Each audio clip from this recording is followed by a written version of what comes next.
In spite of the disagreements among scholars, Reinhard Kratz, in a 2016 article, wrote this, quote, in all of the hypotheses, so for everybody in the audience, thinking about the three different, different hypotheses for how the text goes together, scholars are in agreement that the Pentateuch, Genesis through Deuteronomy, or the Hexateuch, Genesis through Joshua, is composed of at least three literary strata: Deuteronomy, the priestly writing, which consists of P and the Holiness Code, and the non-priestly texts in Genesis through Numbers. Everything else is up for discussion. So could you elaborate on this statement and focus maybe on what the consensus view among biblical scholars would be concerning this? Like, what is it that you would say everybody's agreeing on, like Genesis 1 and 2 has to be two different hands, or things like that, so that in the audience, people go, here's where everybody kind of comes away saying, yes, all the scholars' consensus view is that these things are true.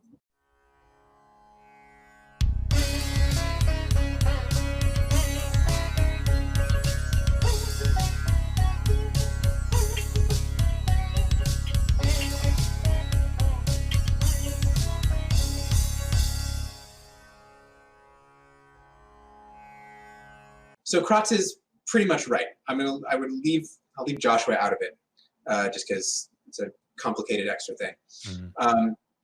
But he's right. The priestly stuff, right? And everybody will agree. Genesis 1 is priestly. All of the tabernacle material is priestly. I mean, actually, much of what's in the P document is not a problem for people, right? We mostly agree and have mostly agreed on P, 95% of it for like 100 years.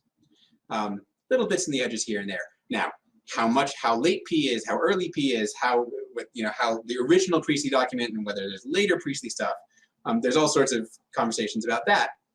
But the notion of major priestly stratum, right, with all the ritual laws in Leviticus and all the tabernacle stuff in Exodus and most of Numbers, all the legal stuff in Numbers, 100% everybody's on board.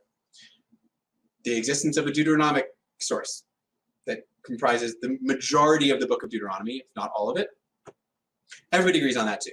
Again, how old it is, how many layers there are, how is it related to the material in Joshua through Kings, how is it related to the material in Genesis through Numbers? Like, these are all up for debate. But that Deuteronomy, most of it, constitutes a separate literary entity that was not written to be part of or to be next to the priestly material and vice versa. That seems pretty reasonable. When you take those two out, you're left with the non-priestly, non-Deuteronomic material. What I call mostly J and E. And at that point, you're into complete, absolute, like, disaster area in terms of like what people, how people are thinking about this. I think there's basically two sources. Some people think there's 45 different layers, right? Like that's where it is most complicated, admittedly. Most complicated, least clear. And the places where I still have problems sort of separating what's going on are always those places, right? It's never places where it has to do with P or D. But there are some places where I'm not entirely sure what's happening, and those are all places in the non-priestly. But yes, Genesis 1 is priestly, and Genesis 2 through 4 is not. And Genesis 5 is priestly. And Genesis 6, the first part is not, and then you get into the flood story, which is both. And like, everybody will agree on, again, once we all agree on what P is, we mostly do, we're all also going to agree on what not P is. Like, so those big blocks are, now again, are they layers? Are they sources? Were they brought together simultaneously? Were they brought together in a sequence?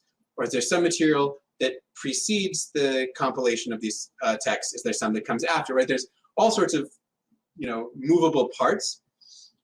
But again, I mean, as you asked in the beginning, right, how consensus is this? Kratz is correct, right? This is consensus. There are three major blocks. And I think we would all agree, each one of which has an extensive literary prehistory of how did this thing come to be, and many of which have post histories, right? Like, once this thing was written, how was it edited? And then we all agree that after the material was all put together into the Pentateuch, roughly as we know it, stuff was added later still. Right? There are parts of the Pentateuchal text that we all sort of say, this belongs to none of those three. It's like a later text that's reflective of the some messy situation thereafter. So there's three big blocks, but untold number of hands that have had their way with this. Again, which is not surprising, right? When you think about the transmission, the physical transmission of texts, right? It had to be copied, and scribes have their hand in it. And we know from the New Testament, from Mesopotamian literature, right? It's a constant sort of updating and changing of little things here and there. And it's my assumption that stuff has been changed all over the place that we'll never know about because it was changed silently, as it were.